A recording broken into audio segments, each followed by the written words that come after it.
मैं थोड़ा आवाज तो नहीं सुन पा रहा हूँ। क्या हम लोग खुश हैं? हालेलुया। जो आज परमेश्वर ने हमको आनंद दिया है, और आनंद हमें जोश के साथ प्रभु की महिमा के लिए करना चाहिए। और इसलिए भजन संहिता 5 अध्याय को हमने पठन किया है। और भजन संहिता 5 अध्याय में जो पहली बात है कि ये यहोवा दाऊद कहते कि मेरी प्रार्थना की वो कान लगा, क्योंकि मेरा भरोसा उस पर है। क्या आप यहाँ पर भरोसा करने वाले लोग हैं? हो सकता है परमेश्वर के ऊपर, हो सकता है मेरे ऊपर, हमारा एक दूसरों के ऊपर भरोसा चाहिए। ये संसार है प्रियो, इस संसार में हमारे कई रिश्तेदार होते हैं, पड़ोसी होते हैं, मित्रता गण होते हैं, और यहाँ व्यवहारिक बातों में एक दूसरे के ऊपर भरोसा होता है। और इसलिए मनुष्य 3 चरणों में पाप में गिर जाता है। पहला जो चरण है प्रियो, पहली जो बात है, और वो पहली जो बात है अभिलाषा, और दूसरी जो बात है पाप, और तीसरी बात है मृत्यु। मनुष्य इन 3 बातों में नाश की ओर चला जाता है, अभिलाषा।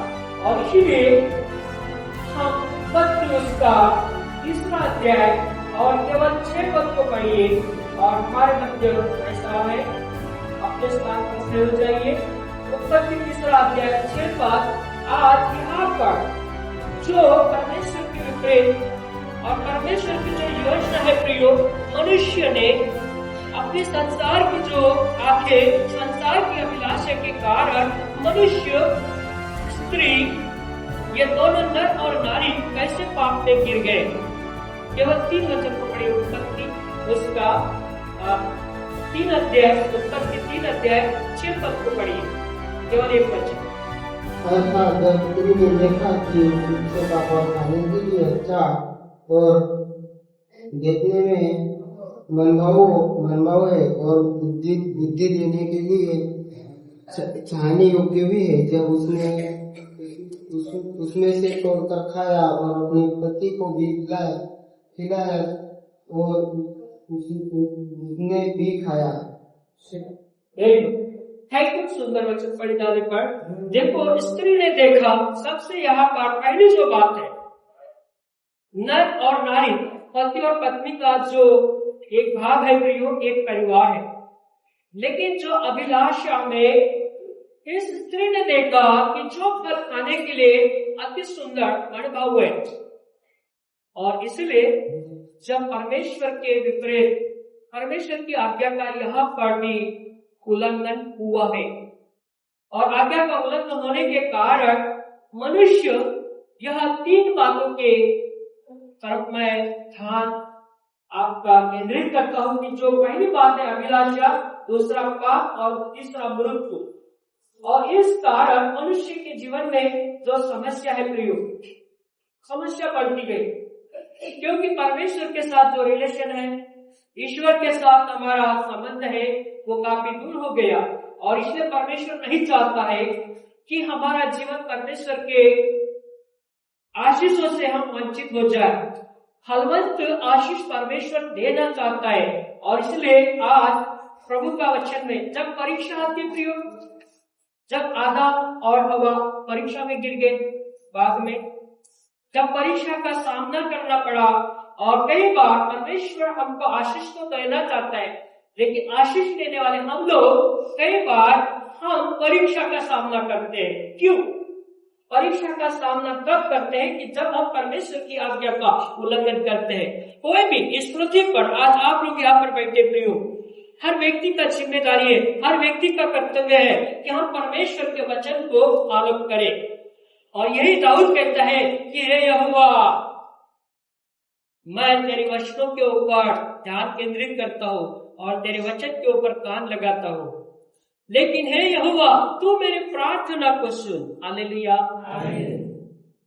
गीतकार कहते, बोल यहोवा, सुनता तेरा दास, वाणी तू अपनी सुना दे। बोल यहोवा, सुनता तेरा दास, वाणी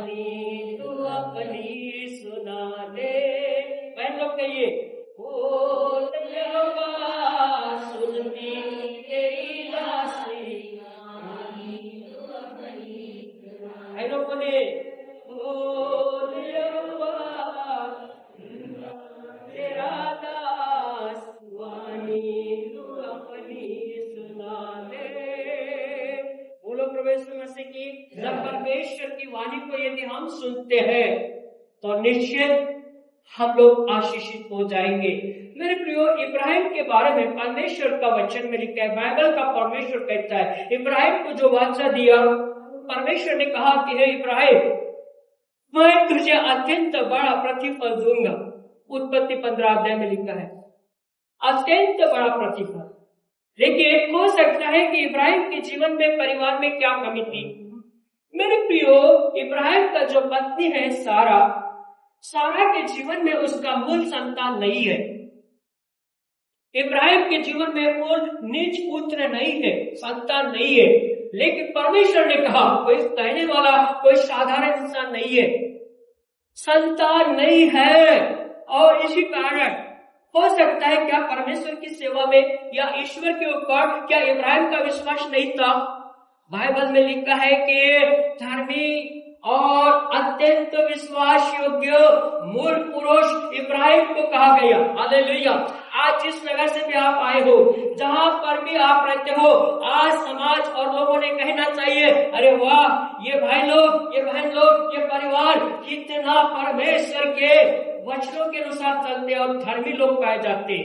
हालेलुया। कई बार मेरे गांव में एक छोटी सी गवाही है। जब हम मार्ग में आए प्रियो, 30 साल के पहले 1996 में मेरा जन्म हुआ, उद्धार हुआ है।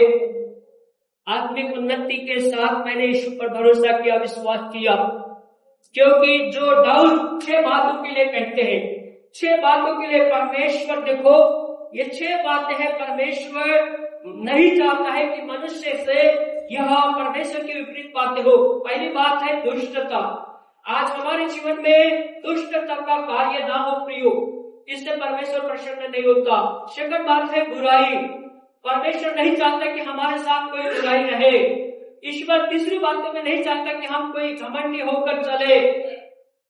चौथी बात है कि अनंत कार्यों का जीवन ना बिताए, इससे भी परमेश्वर घृणा करता है।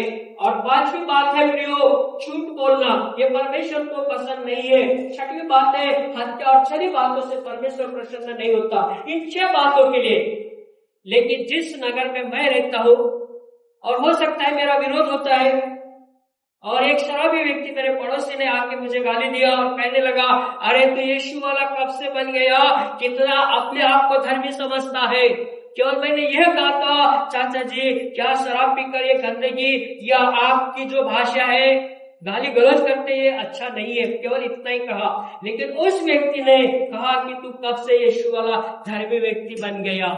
मैं बोला यस।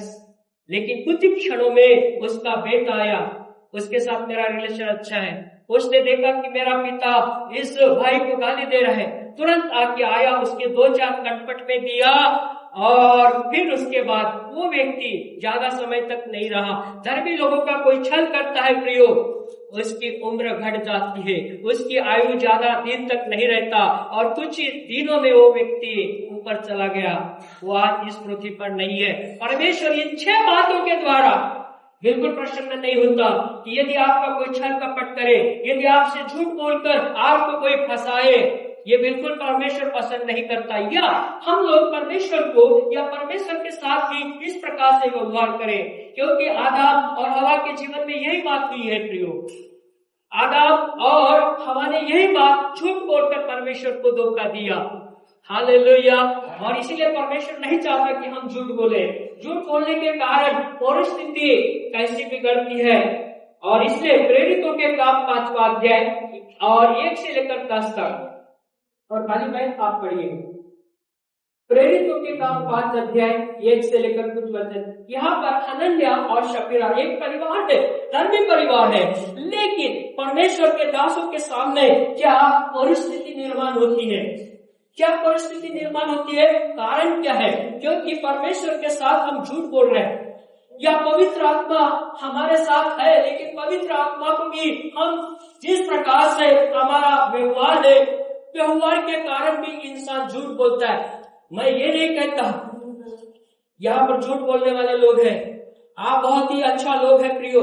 जहाँ तक मेरा वचन आज भारत देश में जितने भी मेरे भाई बहन सुन रहे, आप बहुत अच्छा लोग हैं, लेकिन परमेश्वर के सामने या उसके काम में हमें झूठ नहीं बोलना है, क्योंकि झूठ बोलने का फलस्वरूप जो परिणाम है क्या होता है। देखिए प्रियो, पढ़िए बहन। अनन्या नामक एक मनुष्य और उसकी पत्नी सफीरा ने भूमि बेची हाँ। और उसके दाम में से कुछ रख छोड़ा, और जी। यह बात उसकी पत्नी भी जानती थी। हाँ। और उसका एक भाग लाकर पीड़ितों के पांवों के आगे रख दिया।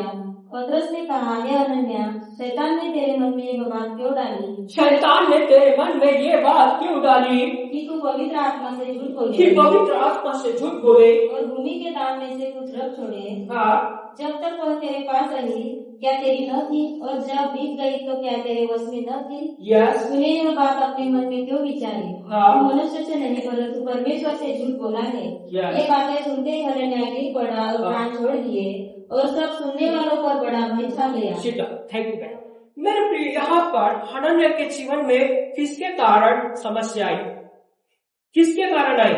पहली बात झूठ के कारण। किसके कारण? हम इस पृथ्वी पर है, झूठ बोलने का जो फलस्वरूप जो परिणाम हुआ, परमेश्वर के दासों ने, पतरस ने कहा, क्या हनन्या, क्या तेरे भूमि से, क्या तेरे धन से, क्या तूने जो एक भाग लाया है, क्या यह सही है? हमारा गलत डिसीजन, हमारा गलत निर्णय कई बार हमारे लिए हानि का कारण बनता है प्रियो। आप आशीषित लोग हैं, धन्य है आप लोग, जो भी हम कमाते हैं, जो कुछ भी परिश्रम करते हैं, ईश्वर हमें आशीष देता है प्रियो। उसके बिना हम सफलता को, उसके बिना हम अपने परिवार में खुश नहीं रह सकते हैं। और इसीलिए परमेश्वर चाहता है कि हनन्या के जीवन में जो विपरीत झूठ बोलने के कारण जो मृत्यु आई है, मैंने जो 3 बातों को आपको मैंने कहा था कि अभिलाषा, पाप और मृत्यु। मृत्यु नाश की ओर दर्शाता है, और मृत्यु एक हमारा बैरी है प्रिय। सबसे बड़ा शत्रु, सबसे बड़ा बैरी कौन है आपका? आप कहेंगे मेरा पड़ोसी है, आप कहेंगे मेरा दोस्त है। नहीं, आपका सबसे बड़ा अगर शत्रु है, मेरा सबसे बड़ा शत्रु है, बाइबल में लिखा है कि सबसे बड़ा शत्रु और बैरी कौन है? मृत्यु है। और मृत्यु के लिए, छुटकारे के लिए यीशु मसीह को बलिदान देना पड़ा। इसलिए प्रलोभन का जो उद्देश्य और महत्व है, आज जो हनन्या के जीवन में जो बातें परमेश्वर के विपरीत, परमेश्वर के दृष्टि में झूठ बोला, और दास ने कहा क्या यह सही है?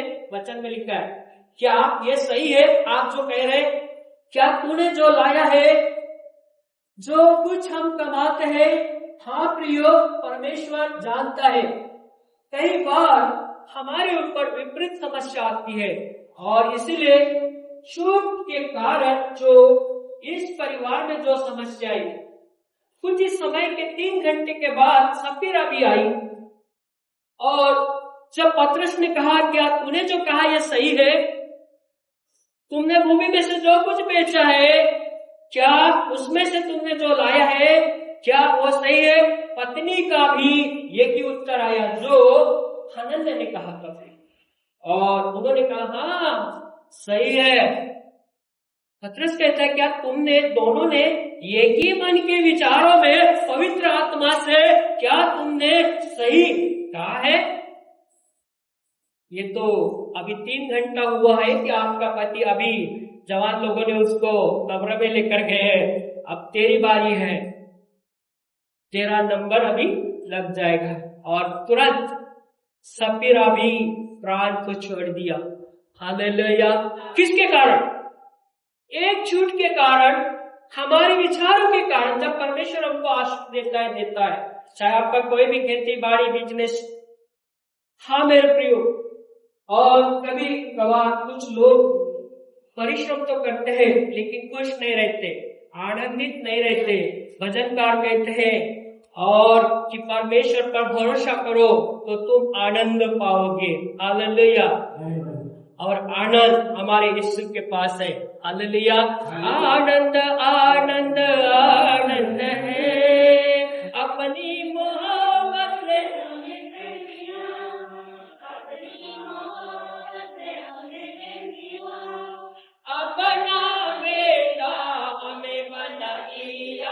ये हमारा सौभाग्य है।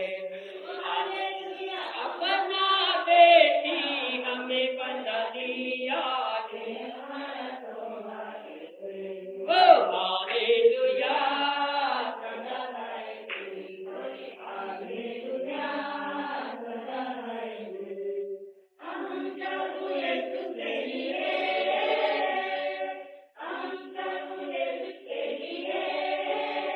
बोलो प्रभु यीशु मसीह की हालेलुया। जब हमारे ऊपर कोई समस्या आती है, परीक्षा में गिर जाते प्रियो, परिवार समाप्त तो हुआ है। आज दुनिया में भी ऐसे कई परिवार हैं जो प्रभु यीशु पर विश्वास तो करते हैं, लेकिन विश्वास करने के बाद भी बुरी संगति, बुरी चाल चलन के ऊपर चले जाते हैं और फिर धोखा खाते हैं। फिर कहते हैं कि मैं प्रभु यीशु पर तो विश्वास किया था, लेकिन मुझे कोई आशीष नहीं मिला। ऐसे भी बहुत से परिवार मैंने देखा है प्रिय, और फिर बुरे संगति, बुरे वेशों में चले जाते थे। लेकिन हमारा प्रभु ऐसा नहीं है, किसी के ऊपर जानबूझकर परीक्षा नहीं देता या किसी की परीक्षा नहीं करता। हालेलुया। आपको लगता है कि आपकी जानबूझकर परीक्षा हो गई या जानबूझकर हमारे ऊपर परीक्षा आती है? बिल्कुल नहीं। याकूब के पत्र में लिखा है, याकूब लिखते हैं प्रियो, पहला अध्याय 12 से लेकर 15 तक, यहाँ पर लिखा है कि हमारा जो गलत निर्णय है प्रियो, हमारा डिसीजन, गलत निर्णय के कारण हम लोग हमारे ऊपर समस्या को लाते हैं, मतलब हमारे ऊपर परीक्षा आती है। और कई बार हो सकता है कि अगर आप धर्मी हैं तो धर्मी लोगों को भी परीक्षा होती है। दोनों तरफ से देखिए प्रियो, दोनों तरफ से हमारे जीवन में परीक्षा आती है। आप ये मत समझिए कि मैं जो वचन कह रहा हूं मैं वचन के बाहर नहीं कहूंगा, क्योंकि दोनों तरफ से देखिए, क्या इब्राहिम ने परमेश्वर के साथ गलत व्यवहार किया है? बाइबल में तो लिखा नहीं है प्रियो। उसको लिखा है कि वो आशीष का मूल पिता ठहराया गया, धर्मी उसको कहा गया है इब्राहिम को। क्यों? कि वो परमेश्वर के साथ उसका जो व्यवहार था, विश्वास था, उसका विश्वास रूपी जहाज परमेश्वर के सामने सही था। इसलिए आपका विश्वास रूपी जो जहाज है उसको कभी डूबने मत देना। विश्वास रूपी जहाज जो हमारा जीवन है, हमारा ये विश्वास रूपी देह शरीर है, इसको कभी बुरी संगति में या झूठे कामों में फंसने मत देना प्रियो, क्योंकि झूठे व्यवहारों के कारण कई बार हमारा नुकसान होता है। और इसलिए याकूब की पत्री जो पहला अध्याय अब 12 से लेकर 15 तक, मैं शब्द पढ़िए अगर मिला तो देखो, यहाँ पर किसके कारण हमारे ऊपर समस्या आती है प्रियो?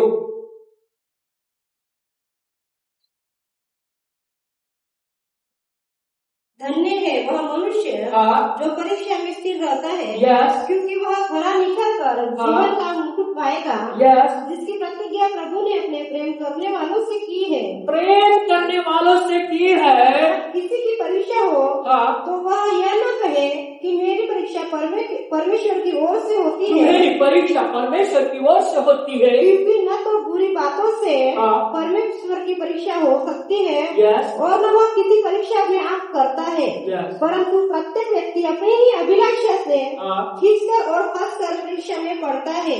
फिर अभिलाषा गर्भवती होकर पाप को जन्मती है और पाप जब बढ़ जाता है तो मृत्यु को उत्पन्न करता है। आमीन, हालेलुया।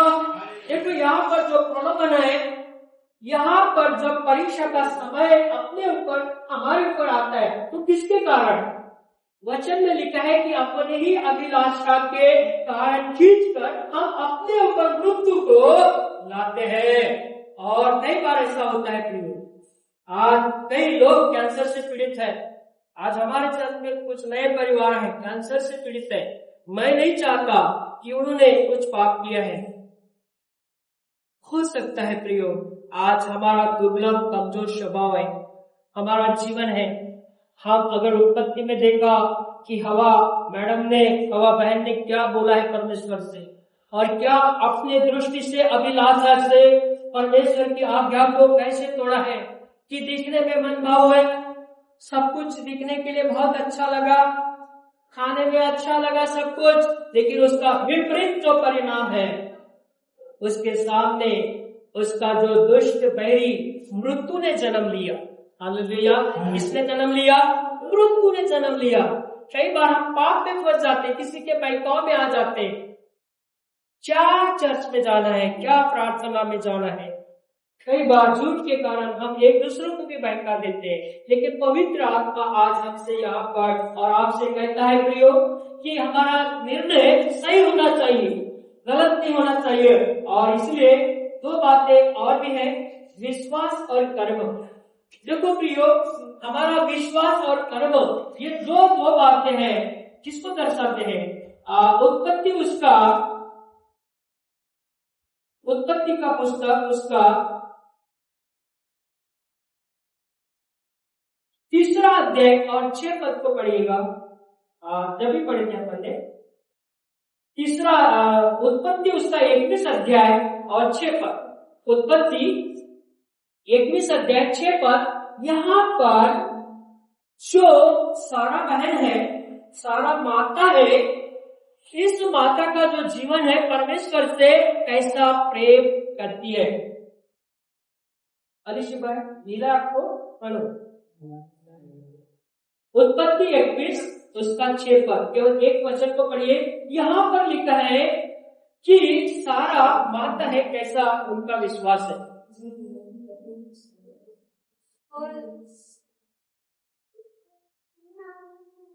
और सारा ने कहा, परमेश्वर ने मुझे प्रफुल्लित कर दिया है, इसलिए सब सुनने वाले भी मेरे साथ प्रफुल्लित होंगे।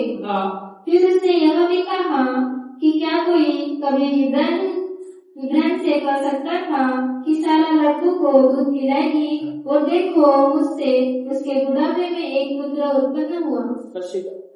देखो यहाँ पर परमेश्वर ने मुझे प्रफुल्लित कर दिया है, प्रफुल्लित। आज हम भजन संहिता 5 अध्याय में भी मैंने जो आज वचन को आपने सुना है, वहां पर भी लिखा है कि परमेश्वर का भक्त प्रफुल्लित कब रह सकता है? जब यदि परमेश्वर ने आपकी और मेरी समस्या को दूर कर दिया, या कोई भी अच्छे कामों के लिए यदि हमें बरकत मिली है, आशीष मिला है, हम आनंदित हो जाते हैं। और परमेश्वर ने अपनी वाचा को पूरा किया। प्रियो, इब्राहिम को कहा था कि मैं तुझे तेरा एक निज पुत्र दूंगा और उसका नाम तू इसहाक रखना। जब परमेश्वर ने सारा माता को सचमुच बुढ़ापे में परमेश्वर ने उनके ऊपर आशीष उड़ेल दिया। बुढ़ापे में एक बेटा उन्होंने जब इस पृथ्वी पर जन्म दिया, तो वह कहते कि मैं अपने परमेश्वर से मैं प्रेमी हूँ। हालेलुया, प्रेमी हूँ। पति पत्नी का जो प्रेम है, यहाँ पर परमेश्वर के दृष्टि में आनंदित होना चाहिए। और वो कहती है कि मैं प्रफुल्लित होकर मुझे परमेश्वर ने आनंदित होने का, माता होने का सौभाग्य दिया है। हालेलुया। जब आज हमारा शादी विवाह जाते हैं, संसार में कई बार ऐसे लोगों को मैंने देखा, संतान नहीं है, शादी तो हुआ, संतान नहीं है। आज मेरे एक सेवकाई में सच्ची घटना है प्रियो। इस नगर में जब मैं आया, सेवा चालू हुई, और वह परिवार करीबन 17 साल तक कोई संतान नहीं हुई। 17 साल के बाद परमेश्वर ने जब सत्य परमेश्वर पर विश्वास किया और जब परमेश्वर से मांगा, प्रभु का वचन कहता है कि विश्वास और कर्म अब तुम्हारे पास है। तुम्हारा कर्ता कर्मिता वो सृष्टिकर्ता परमेश्वर 17 साल के बाद जब परमेश्वर के भवन में आकर परमेश्वर से मांगा, प्रभु यीशु से विनती किया, परमेश्वर ने 17 साल के बाद वो परिवार में बेटा दिया है। हालेलुया। कितने लोग इस बात के लिए सहमत है? वो बोली हालेलुया। वो परमेश्वर है कि वो प्रफुल्लित करने वाला, आनंद देने वाला परमेश्वर आज 2026 में भी आज आपके साथ है प्रियो। 2025 साल बीत गया, लेकिन 2026 में भी वही परमेश्वर है कि वो अपने वाचा को पूरा करने वाला परमेश्वर, वो झूठ बोलने वाला परमेश्वर नहीं है। वो आनंद देने वाला परमेश्वर है, वो प्रफुल्लित करने वाला परमेश्वर है। और इसलिए मेरे प्रियो, इब्राहिम को खुशी तो दिया, लेकिन परमेश्वर ने भी, अगर इब्राहिम की जो परीक्षा हुई है, परमेश्वर चाहता है हमको कि हम आपके समान मजबूत हो जाए, दृढ़ हो जाए, कोई भी कैसी भी विपरीत परिस्थिति समस्या क्यों ना है। इब्राहिम के ऊपर जो परीक्षा है प्रियो, इब्राहिम को फिर दर्शन में परमेश्वर ने कहा, इब्राहिम मैं चाहता हूं कि तू अपना बेटा बलिदान चढ़ाने के लिए मैं जो स्थान तुझे कहता हूं उस स्थान पर वो बेटा लेकर आ और उसका होम बलि चढ़ा। हालेलुया। क्या आप मेरे माताओं, मेरे पिताओं, मेरे भाई और बहनों, क्या इस प्रकार से आज अगर किसी को परमेश्वर ने आवाज दिया तो मैं नहीं चाहता कि आप लोग सहमत होंगे, मुझे नहीं लगता। हाँ प्रियो, वो समय चला गया है कि एक बेटा परमेश्वर ने 2000 के वर्ष के पहले अब आपके लिए बलिदान दे दिया है। अब बारी ये है कि हम परमेश्वर के ऊपर विश्वास करें, बारी ये है कि हम परमेश्वर के उपकार को नहीं भूलना है, परमेश्वर के एहसान को नहीं भूलना है। लेकिन कई बार ऐसा होता है प्रियो, जब हमें आशीष मिल जाते हैं तो परमेश्वर की सेवा के लिए या परमेश्वर की भक्ति के लिए चर्च में आने के लिए समय नहीं है, क्योंकि हम झूठ बोलते हैं, मेरा ये काम है, वो काम है, मुझे नींद आ रही है, मुझे आज समय नहीं है। जब तुम्हारे पास कोई एक बेटा नहीं था, तब तुमने कहा और मांगा और परमेश्वर ने बेटा दे दिया। आज जिसके पास यीशु मसीह है, जिसके पास परमेश्वर का बेटा है, वो धन्य है प्रियो। और इसलिए जब इब्राहिम को बुलाया और इब्राहिम ने बड़े विश्वास के साथ परमेश्वर की वाचा को सुना और विश्वास के साथ अपने 10-12 साल के बच्चे को लेकर परमेश्वर के जिस स्थान को परमेश्वर ने दर्शाया है, मुझे लगता है उत्पत्ति 22 अध्याय में लिखा है शायद, और उत्पत्ति 22 अध्याय को कोई निकाले, जब वहां पर मेरे प्रियो हम उत्पत्ति उसका 22 अध्याय 4 और 8 वचन को पढ़िएगा। कोई भी मैडम आपको मिला है, थोड़ा पढ़िए तो।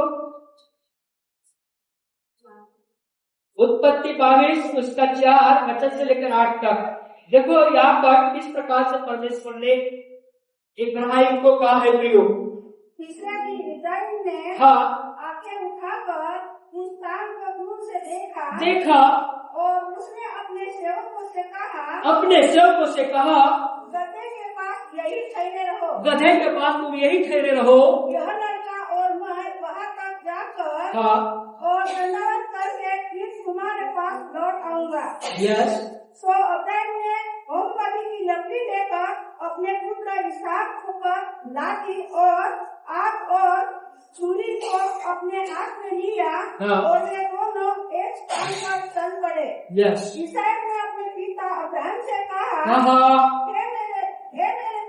हे मेरे पिता।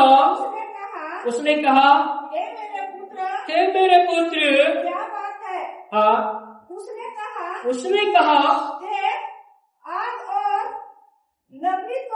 आग और लकड़ी तो है, पर होम बलि के लिए भेड़ कहाँ है? होम बलि के लिए भेड़ कहाँ है?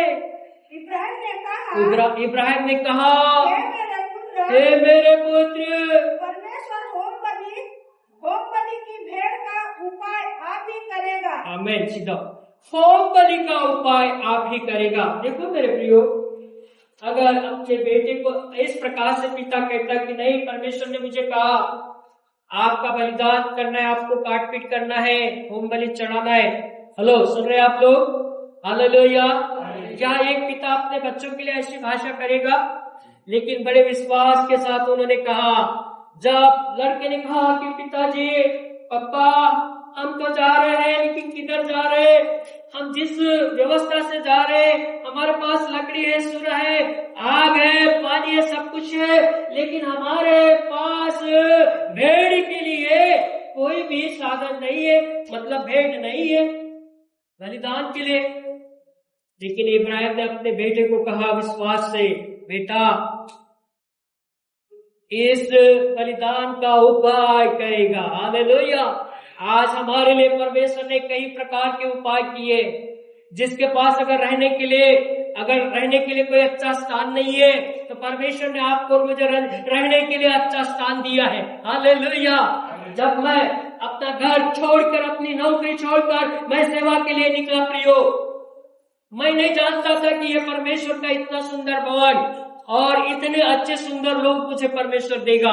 लेकिन बड़े विश्वास के साथ जिस समय मैं घर से निकला प्रियो, मेरे माता पिता रोने लगे और वह कहने लगे कि आज हमारा बेटा हमारे घर से हमारे को छोड़कर शायद जा रहा है। लेकिन मैं अपना जीवन सेवा के लिए समर्पित किया। मैं नहीं जानता था कि यहाँ पर जब मैं आया, ये जगह यहाँ पर बड़ी बंजर थी। बंजर जमीन में मैं आया। जैसे इब्राहिम ने भी परमेश्वर की वाणी को सुना है, और परमेश्वर ने पूरे विश्व में हम देखते हैं कि उसको मूल पुरुष कहा गया है, मूल पुरुष पिता कहा गया है, धर्मी पुरुष कहा गया है। हालेलुया। उसका कारण है विश्वास का, जो कर्म का जो जीवन है। परमेश्वर की बातों को सुना और कर्म के साथ वो निकल गया। उसने ये नहीं सोचा कि मेरे बेटे का क्या होगा। परमेश्वर ने कहा, परमेश्वर ने दिया, अब परमेश्वर ने मांगा, चलो हम जा रहे हैं। और जब आखिरी अंतिम समय आया तो पिता ने सूरा निकल कर जा वेदी पर रचाया और उस वेदी पर अपने बेटे को रखा। क्या बेटा रोता नहीं होगा? कई बार आपकी आंखों में आंसू आए होंगे, कहीं कठिन परिस्थिति से आप गुजरे होंगे, कहीं कठिन परिस्थिति आपके ऊपर किसी ने दोष लगाया होगा, आपके परमेश्वर मसीह के नाम से आपका छल कपट किया होगा, लेकिन परमेश्वर ने आपको कभी छोड़ा नहीं, परमेश्वर ने आपके ऊपर कभी त्यागा नहीं, परमेश्वर ने आपको कभी धोखा नहीं दिया। क्या ऐसा हुआ है? क्या आपने ऐसे परिस्थिति से आप गुजरे हैं? हालेलुया। मैं गुजरा हूं प्रियो, इसलिए मैं कह रहा हूं, परीक्षा कई बार आती है, लेकिन परीक्षा में जो व्यक्ति स्थिर रहता है, परीक्षा में धीरजवंत रहता है, वो ही आशीषित होगा। Hallelujah, hallelujah, hallelujah.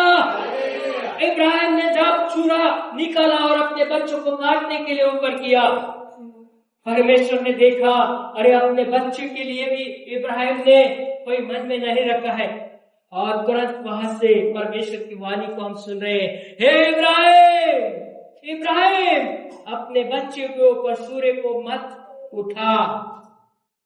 हालेलुया। अब तो इस पृथ्वी पर धर्मी मूल पुरुष कहा जाएगा, और विश्वास और कर्म से वो धर्मी ठहरा प्रियो। याकूब 2 अध्याय 20 से लेकर 24 तक पढ़िए। मनुष्य पढ़ो सर, याकूब 2 उसका 20 पद और 24 तक। यहाँ पर देखो, नए करार में भी इसकी गवाही आज हम सुनते हैं याकूब के पत्री में कि इब्राहिम उधर पुराने नियम है, लेकिन यहाँ पर हम टेस्ट मनी को देख रहे हैं। पढ़े बहन, 20 से लेकर 24 तक। याकूब 2 अध्याय 20 से लेकर 24 तक। पर हे निकम्मे मनुष्य, क्या तू यह भी नहीं जानता कि कर्म बिना विश्वास व्यर्थ है? कर्म बिना विश्वास व्यर्थ है। जब हमारे पिता अब्राहम ने अपने पुत्र इसहाक को वेदी पर चढ़ाया, तो क्या वह कर्मों से अधिक न ठहरा था? अतः तूने देख लिया कि विश्वास ने उसके कामों से के साथ मिलकर प्रभाव डाला है, और कर्मों से विश्वास सिद्ध हुआ, और पवित्र शास्त्र का वचन पूरा हुआ। पवित्र शास्त्र का वचन पूरा हुआ। अब्राहम ने परमेश्वर का विश्वास किया, परमेश्वर पर अब्राहम ने विश्वास किया, और वह उसके लिए धर्म गिना गया, और उसके लिए धर्म गिना गया, और वह परमेश्वर का मित्र कहलाया, और उसको परमेश्वर का मित्र कहलाया गया। इस प्रकार तुमने देख लिया कि मनुष्य केवल विश्वास से ही नहीं, वरन कर्मों से भी धर्मी ठहरता है। परमेश्वर आपका मेरे प्रियो, क्या यहाँ पर प्रभु के लोगों, मेरे माता और बहनों, थोड़ा सा सुनिएगा। कई बार विश्वास कर्मों के बिना अधूरा है। जो भी हम काम करते हैं, जो भी यदि हम परमेश्वर से मांगते हैं, तो फलवंत आशीष देने का वादा, जैसे उत्पत्ति 15 अध्याय में 1 वचन में लिखा है कि इब्राहिम, मैं तुझे अत्यंत बड़ा प्रतिफल दूंगा। हालेलुया। लेकिन परिस्थिति हो सकता है, हमारा उस समय की परिस्थिति निगेटिव हो सकती है। क्या मैं इस योग्य हूँ? क्या मैं इस लायक हूँ? क्या मैं इस योग्य तो नहीं? ये कैसे हो सकता है? ये निगेटिव आपके और मेरे जीवन में आ सकती है। क्या ये ऐसा हो सकता है? यस। परमेश्वर के लिए सब कुछ संभव है। असंभव को संभव करने वाला परमेश्वर आज आपके साथ है प्रियो। हालेलुया। 17 साल तक जिस डॉक्टर और जिस वैद्यवानी जो कुछ भी किया होगा मैं नहीं जानता, लेकिन साइंस सब कुछ उन्होंने किया है। जिस परिवार को 17 साल के बाद संतान मिली, वो धन्य परमेश्वर आज भी है। Thank you. हालेलुया। और इसी प्रकार से धन संपत्ति ये सब कुछ व्यर्थ है प्रियो। मैं ये नहीं कहता कि धनी होना गुनाह है, लेकिन प्रभु का वचन में लिखा है कि आज जिस प्रकार से याकूब के पत्र में लिखा है कि इब्राहिम की जब परीक्षा हुई, उस परीक्षा में परमेश्वर ने आशीष दिया है उसके विश्वास के द्वारा। हम देखते हैं कि एक माँ का विश्वास भी परमेश्वर के ऊपर, जब बच्चा हुआ, इसहाक हुआ, तो माँ भी कहती है कि मेरा परमेश्वर वो प्रफुल्लित करने वाला, वो आनंद देने वाला, वो प्रेमी परमेश्वर है जिसने मुझे ये सौभाग्य दिया। बोलो प्रभु यीशु मसीह की जय।